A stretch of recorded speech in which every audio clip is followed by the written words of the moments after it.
Hello everyone, and welcome to another 10-10 battle video. Today we have another Dojo Wars final battle between myself and Amaranthia. Sorry if I mispronounced that name.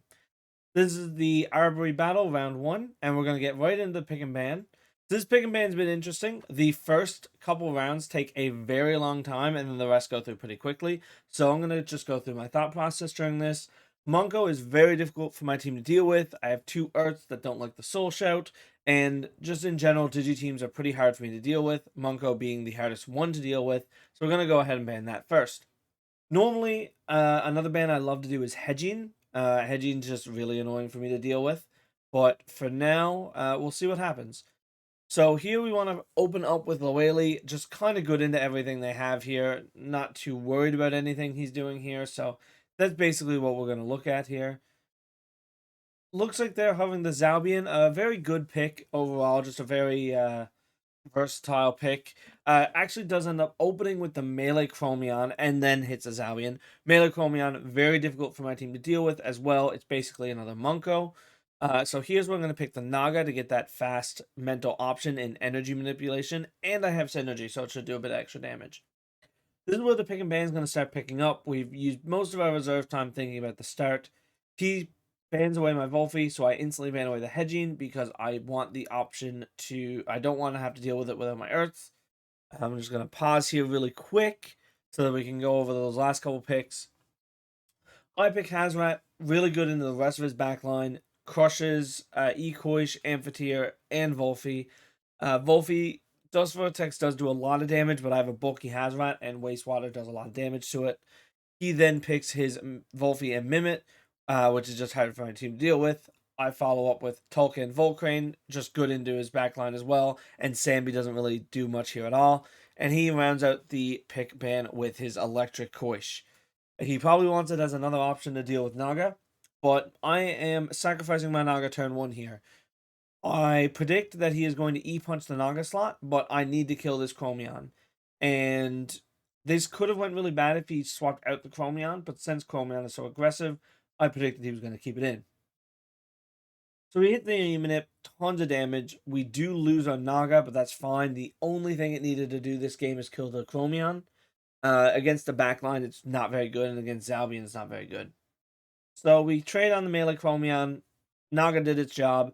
My backline is much more free to play the game now, which is why I instantly swap into Volcrane because its biggest threat in the game is gone. He brings in Volphy, which is a little bit annoying, but nothing we can't deal with. So here we want to get some damage on the Zalbian. I'm deciding between Resin Trap and Hypoxia. I end up clicking Hypoxia, trying to read a Wastewater. So he'll change to the Toxic typing, and then Hypoxia will do double damage. I do know that I'm slower, so that's why that play works. And then we're going to go with the Hook to set up Slingshot.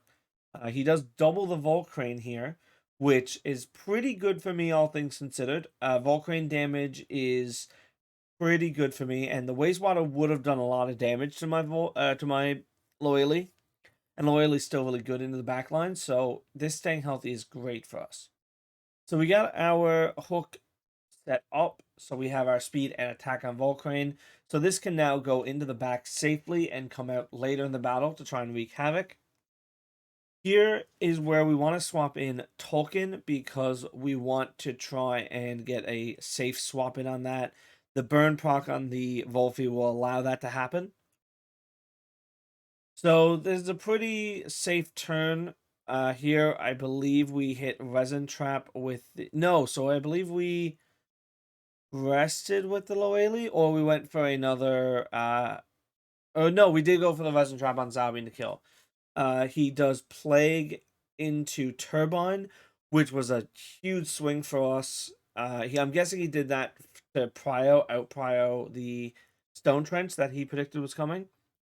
But we just ate all that damage with Tolkien, and that's probably the biggest swing of the game so far. We got Zalbian dead, which was pretty big for us, and we got our hold up on our Tolkien basically for free. This is a pretty free board. We're gonna rest actually with no Loyally here because he cannot pressure at Loyally, and swapping anything in is risky. This is probably the best turn of the game for him. He reads the tornado going in on that slot. while his Wolfie doesn't do much damage to my token, he eats my tornado, which is a lot of damage, and we just don't really get much out of it. And then I actually think I played with my token pretty poorly here. On this turn, I should have Fiery Souled, but I end up going for the Fire Tornado. The reason being is I didn't want to Fire Tornado into the Ecoish, or I didn't want to Fiery Soul into the Ecoish, but I know that Fiery Tornado is never getting off here. So Fiery Soul was the right play there, and I did mess that up. But the Volphy overexerted, and my Loeli ate the Dust Vortex, does no damage, and gives us our bait proc so that we're invigorized for this turn and the next few turns, which is huge for a stamina consumption, and actually means that Loeli can stay on the board way longer than she should be able to here. Now with the Volphy being trapped and both Volphy's Dust Vortexes being down, this is a free Hazrat swap in, and we can do whatever we want here, basically. We could Plague, we could Waste Water. We just know this is always going down. He gives the Bush for the special defense proc, and maybe reads an attack into it. Here we just want to kill that Volphy, because that's the only thing that can really do anything to us, and it's a free kill on that slot. So we just want to take that out. I did have the option to heat up there. The reason I didn't is I didn't want the Volphy to get another round of attacks off, seeming we do know it's a fast Volphy.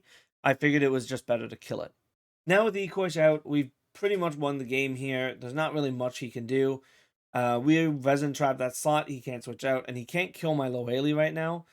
We want to swap into the Volcrane because Hazrat isn't really pressured by that Volphy, and Volcrane is a lot more because Plague can actually kill Volcrane pretty quickly. But with Hazrat, he needs Dust Vortex to kill, and one Dust Vortex won't kill. So he needs at least 3 turns to kill Hazrat there. We kill the Ecoish in one shot. The Mimit is OX. So that is basically the game right there. There's not really anything they can do. This turns into a Gust Wastewater. I do because that doesn't OX the Volphy, but there's literally nothing he can do here.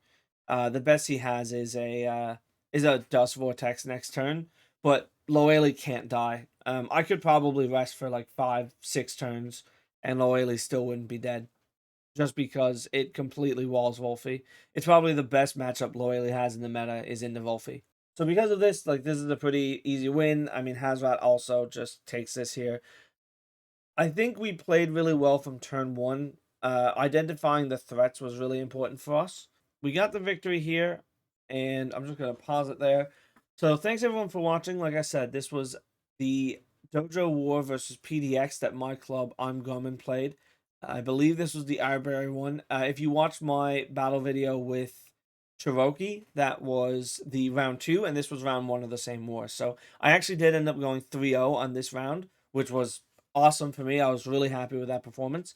And this game was a really good start for the confidence level. I actually believe they took a long time to pick their team. So I did play in a previous war that day. It's possible they were scouting me. It's also possible that they just didn't know what team they wanted to bring that time. So either way, it was a really close battle, really fun battle to play in.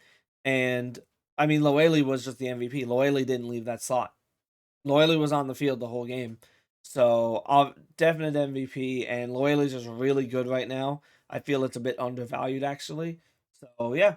Thanks, everyone, so much for watching. I hope you enjoyed the video, and I will catch you guys in the next one. Peace.